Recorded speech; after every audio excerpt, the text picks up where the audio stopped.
Let's talk to Fadel Abdul Ghany, who is the chairman and founder of the Syrian Network for Human Rights. Thanks so much for coming in. If I can first ask about this explosion and how much of a danger has really been created to civilians because of these countless arms and munitions dumps that are now located throughout Syria, especially those of groups like Al-Qaeda affiliated, formerly Al-Nusra Front.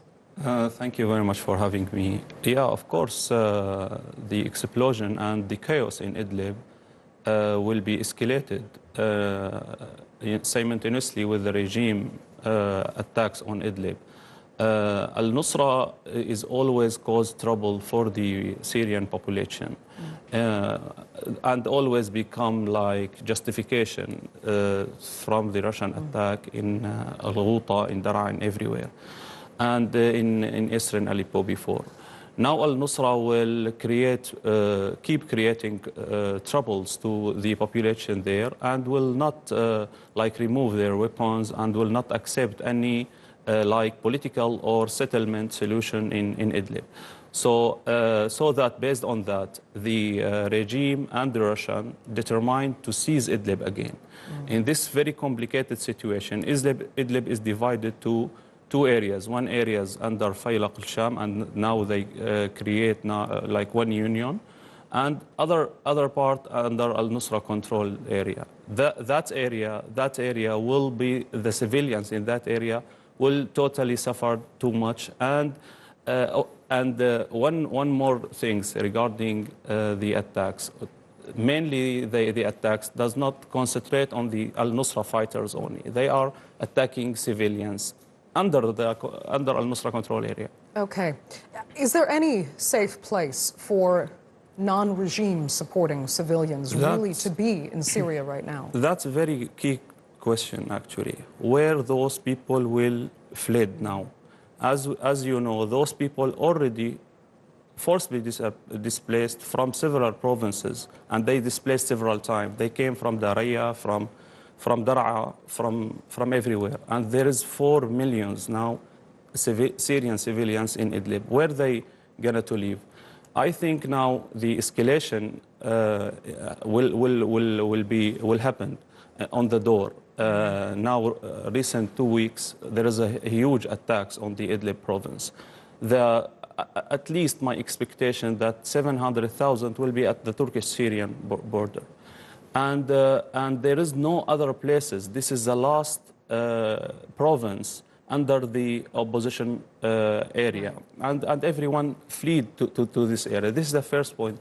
The second point that the Russian want solution for the Idlib. It might be unlike for what's happened in Daraa and in Eastern Ghouta. But of course, this solution will rehabilitate Assad again.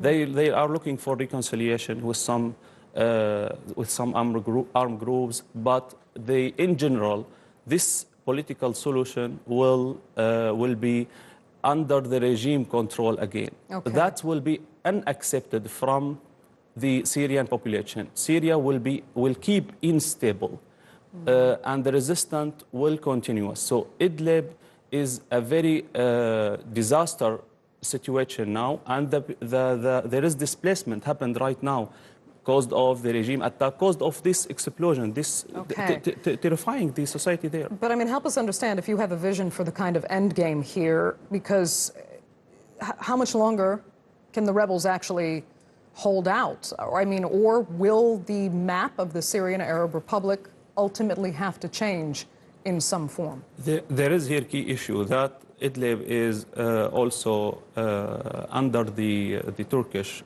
influence. That's the key element, different than Al-Ghouta and Daraa. So here, I think the Turkish influence is fundamental, and how much they can support also those groups in order to like make a political solution. But the solution, as I explained, that the Russian will not accept any solution without regime control, actually. And they want the regime to be back, That's the only, they want decisive win. That's the Russian plan, actually. And any other plan is unaccepted from the Russian. And that will lead the society toward the extremism, because those will not accept Assad and Russian again by force. Okay. Fadel Abdul Ghany, thank you so much for joining us.